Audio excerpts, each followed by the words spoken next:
জানিয়ে দিব হাতে থাকা সর্বশেষ আপডেট বাংলা সংবাদ। প্রথমেই সংবাদ শিরোনাম।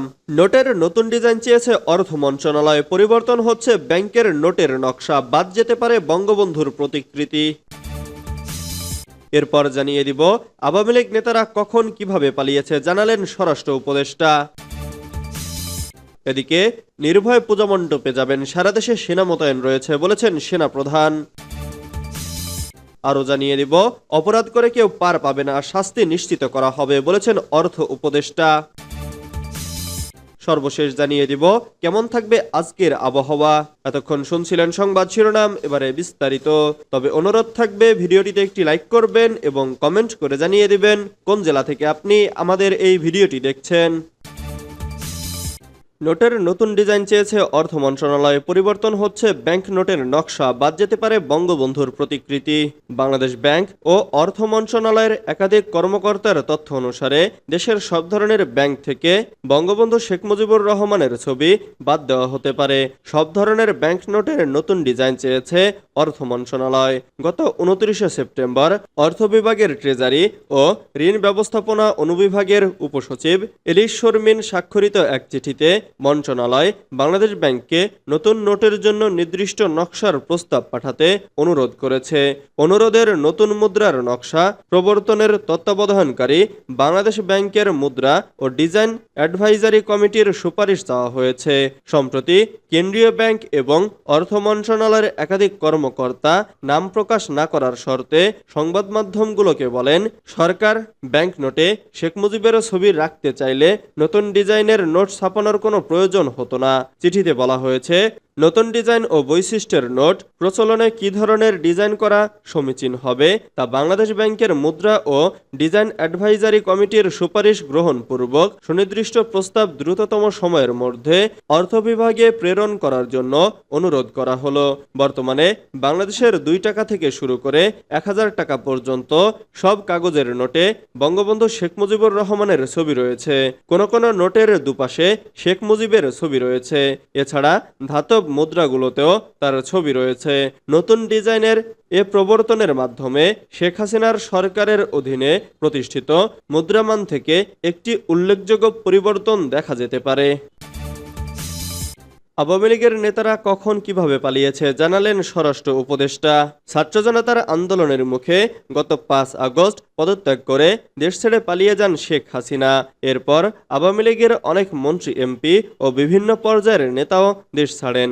তবে কখন ও কিভাবে তারা পালিয়েছেন সে সম্পর্কে কারো কাছে সুনির্দিষ্ট তেমন কোনো তথ্য ছিল না।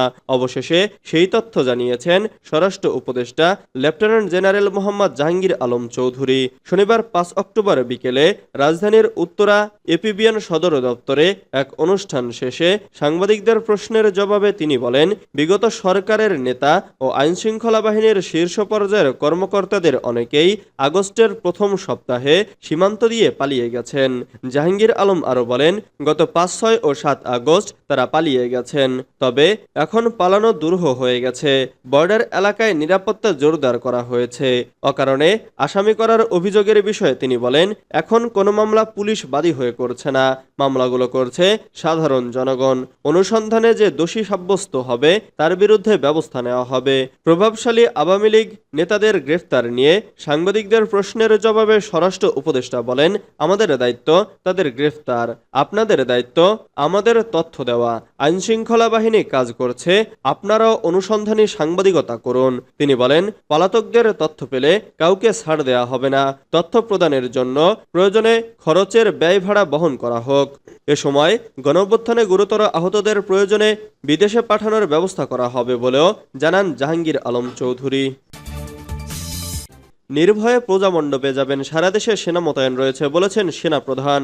সনাতন ধর্মাবলম্বীদের নির্ভয়ে পূজা মণ্ডপে যাওয়ার আহ্বান জানিয়েছেন সেনা প্রধান জেনারেল ওয়াকারুজ্জামান। শনিবার 5 অক্টোবর বিকেলে রাজধানীর ঢাকেশ্বরী জাতীয় মন্দির পরিদর্শন শেষে সাংবাদিকদের একথা বলেন তিনি। সেনা প্রধান বলেন, দুর্গাপূজা উপলক্ষে সারা দেশে সেনা মোতায়েন করা হয়েছে, সবাই নির্ভয়ে পূজা মণ্ডপে যাবেন, আমরা মাঠে আছি। তিনি বলেন, যার যার ধর্ম সেই পালন করবেন, সেজন্য যা কিছু করতে হয় তা আমরা করব। আমাদের হিন্দুদের কোনো ভয় নেই, সেনা সদস্যদের বিশেষভাবে বলে দিয়েছি। ওয়াকারুজ্জামান বলেন, অন্তর্বর্তী সরকারের নির্দেশনা অনুযায়ী আইনশৃঙ্খলা পরিস্থিতি নিয়ন্ত্রণে রেখে দুর্গোৎসব উদযাপনে সবার নিরাপত্তা নিশ্চিত কল্পে সেনাবাহিনী যথাযথ ব্যবস্থা গ্রহণ করেছে। তিনি বলেন, আশা করি হিন্দু ধর্মাবলম্বী প্রত্যেক বাংলাদেশী অত্যন্ত উৎসাহ উদ্দীপনার সাথে উৎসবমুখর পরিবেশে শারদীয় দুর্গোৎসব উদযাপন করবেন। এর আগে এদিন সকালে রাষ্ট্রপতি মোহাম্মদ শাহাবুদ্দিনের সঙ্গে সাক্ষাৎ করেন সেনাপ্রধান। সাক্ষাতে সেনাবাহিনীর সার্বিক কার্যক্রম সম্পর্কে রাষ্ট্রপতিকে অবহিত করেন সেনাপ্রধান। ওয়াকারুজ্জামান জানান, বেসরকারি প্রশাসনকে সহায়তার জন্য দেশব্যাপী সেনাবাহিনীর ইউনিটগুলো কাজ করে যাচ্ছে। অপরাধ করে কেউ পার পাবে না, শাস্তি নিশ্চিত করা হবে বলেছেন অর্থ উপদেষ্টা ডক্টর সালেউদ্দিন আহমেদ বলেছেন, বিগত সময়ে অনেক অপরাধ হয়েছে। আমরা কিছুদিনের জন্য এসেছি, সব কাজ করতে পারবো না, তবে আমরা নিশ্চিত করব যাতে সবাই শাস্তি পায়। আমরা একটা মেসেজ দিতে চেষ্টা করছি, অন্যায় করে কেউ কিন্তু পার পাবেন না, যথাযথ প্রক্রিয়ার মাধ্যমে শাস্তির আওতায় আসবেন। শনিবার রাতে রাজধানীর একটি হোটেলে 11তম আইসিএসবি পুরস্কার প্রদান অনুষ্ঠানে প্রধান অতিথির বক্তব্যে তিনি এসব কথা বলেন। তিনি আরো বলেন, স্বচ্ছতা না থাকলে অনেকেই পার পেয়ে যায়। একটা মেসেজ দেওয়ার চেষ্টা করব, আর্থিক খাতে অপরাধ করে কেউ পার পাবে না। বাংলাদেশের পুরো সুশাসন নিয়েই আমরা চিন্তিত জানিয়ে এই উপদেষ্টা বলেন, সরকারি কোনো অর্থই যেন অপচয় না হয়। অনেক অর্থের অপচয় হয়েছে, জবাবদিহিতা ছিল না। গত সময়ে অনেকেই অনেক কিছু করেছে, সবাইকে হিসাব দিতে হবে। পার্থিব ও পরকালে দুই জায়গায় হিসাব দিতে হবে। ডক্টর সালেউদ্দিন বলেন, আমাদের যে জনশক্তি আছে তাকে সঠিকভাবে কাজে লাগাতে পারলে দেশের অর্থনীতি দ্রুত সময়ে ঘুরে দাঁড়াবে। এরই মধ্যে অনেক সম্পদ নষ্ট করা হয়েছে, দুর্নীতির মাধ্যমে অনেক সম্পদ লুট করা হয়েছে। ব্যক্তিগত হোক আর দেশের সম্পদ হোক, অপচয় বা দুর্নীতি করা যাবে না। যেসব দুর্নীতি হয়েছে সেগুলো খুঁজে বের করতে হবে। এতদিন কোনো জবাবদিহি ছিল না, অনেক অনিয়ম হয়েছে। কেমন থাকবে আজকের আবহাওয়া? মৌসুমী বায়ুর অক্ষের বর্ধিতাংশ বিহার, পশ্চিমবঙ্গ ও বাংলাদেশের মধ্যাঞ্চল হয়ে আসাম পর্যন্ত বিস্তৃত রয়েছে। মৌসুমী বায়ু বাংলাদেশের ওপর সক্রিয় এবং উত্তর বঙ্গোপসাগরে প্রবল অবস্থায় রয়েছে।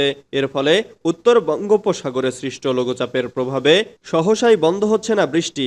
আগামী 24 ঘন্টায়ও বৃষ্টির আভাস দিয়েছে আবহাওয়া অফিস। রোববার 6 অক্টোবর সকাল 9টা, পরবর্তী 24 ঘন্টায় দেশের সব বিভাগেই বৃষ্টির পূর্বাভাস দিয়েছে আবহাওয়া অধিদপ্তর। বিজ্ঞপ্তিতে বলা হয়, ময়মনসিংহ ও সিলেট বিভাগের অধিকাংশ জায়গায়, রাজশাহী, ঢাকা ও চট্টগ্রাম বিভাগের অনেক জায়গায় এবং রংপুর, খুলনা ও বরিশাল বিভাগের কিছু কিছু জায়গায় অস্থায়ীভাবে দমকা হাওয়া সহ হালকা থেকে মাঝারি ধরনের বৃষ্টি বা বজ্রসহ বৃষ্টি হতে পারে। সেই সঙ্গে ময়মনসিংহ ও সিলেট বিভাগের কোথাও কোথাও মাঝারি ধরনের ভারী থেকে ভারী বর্ষণ হতে পারে। সারা দেশে দিন এবং রাতের তাপমাত্রা সামান্য বাড়তে পারে বলেও উল্লেখ করা হয়।